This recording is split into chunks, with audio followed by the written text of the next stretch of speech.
Imagine a new world of epic adventure, exploration, and discovery. Enter the innovative, immersive, and magical world of Jak and Daxter, the Precursor Legacy.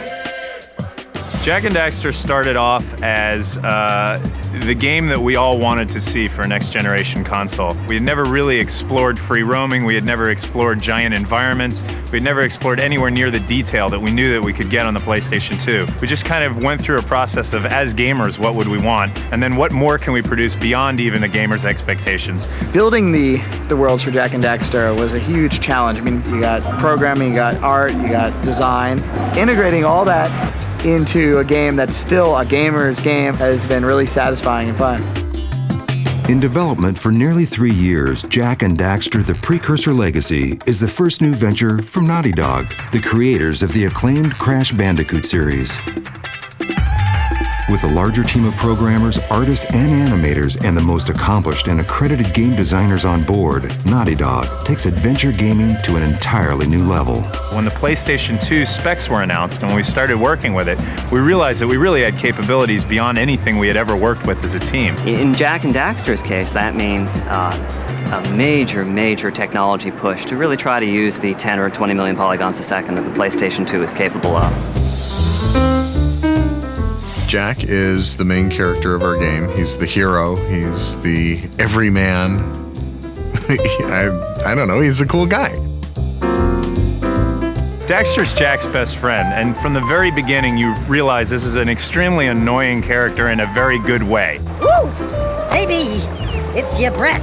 Daxter actually falls into a vat of dark eco, which is kind of a primordial ooze. The result is that Daxter turns into an Ottsel, which is kind of half otter, half weasel. So they have to go on a long journey to find the only person who does know how to turn Daxter back into that friend that Jak has been with so long.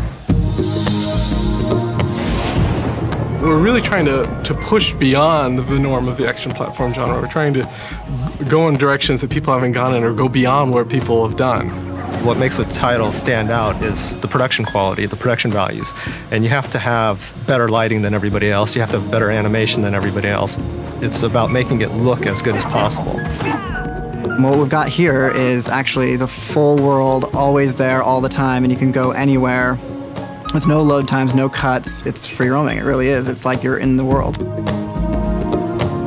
You want it to be a big world, but you want it to be a fun world. So you've got to have a lot of interactions along the way. You've got to have a lot of experiences that will intrigue the player along the way. Bring me 90 orbs to get me back on my feet and out of this barrel, and I'll give you a power cell in return. It's a very immersive experience, and that's what always has drawn the people within this company to this industry, is the immersive quality of it.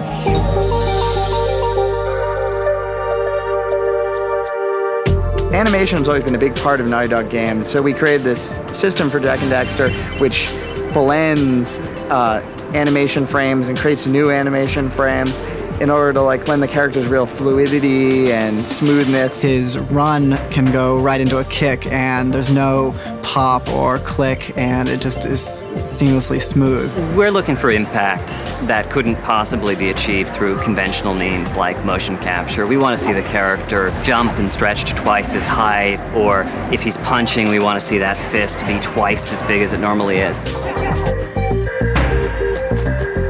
Because now that we're working with the PS2, we're able to do a lot of things we couldn't do with the lighting that we did in the previous games that we've done. We can have hundreds and hundreds of lights in our scenes, but we then are also able to then have that evolve.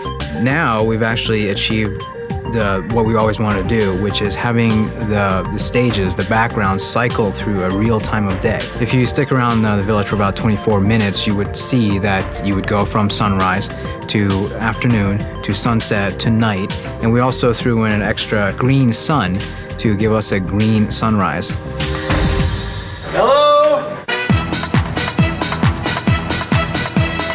Over the 15 or so years that Naughty Dog's been making games, we've really learned that fun sells. Rule number 1, I don't date animals. You don't know what you're missing. So we both wanted to raise the feeling that Jak and Daxter was more than a kid game, but at the same time we wanted to keep a little slapstick in there, wanted to keep a little humor in there. Have you tried attacking him with your melodrama? 'cause it's killing me. Daxter does a lot of butt shaking. I'm absolutely convinced that having butt shaking in a game is vital. Introducing a cast of vibrant characters, innovative design and animation, fresh new gameplay mechanics, and unprecedented technology and graphics, Jak and Daxter: The Precursor Legacy takes you on the most engaging and immersive adventure ever. Almost 3 years of work has gone into this with a huge team of programmers and artists. This has been a lot of work by a lot of very talented people. We've worked a lot of hours, we worked really hard, we put a lot of our heart and soul into this product. We really want Jak and Daxter to be an epic title, something that's really remembered for years to come. I'm just amazed at what we were able to put together. The animation is so expressive. I don't think there's ever been a game that had that amount of bam. Jak and Daxter: The Precursor Legacy paves the way in next-generation gaming, delivering well beyond the expected, and celebrates the future of interactive entertainment.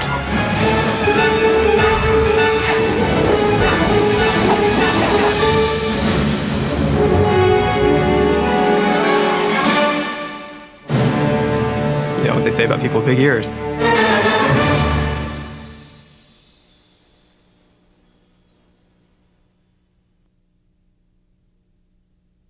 Boom.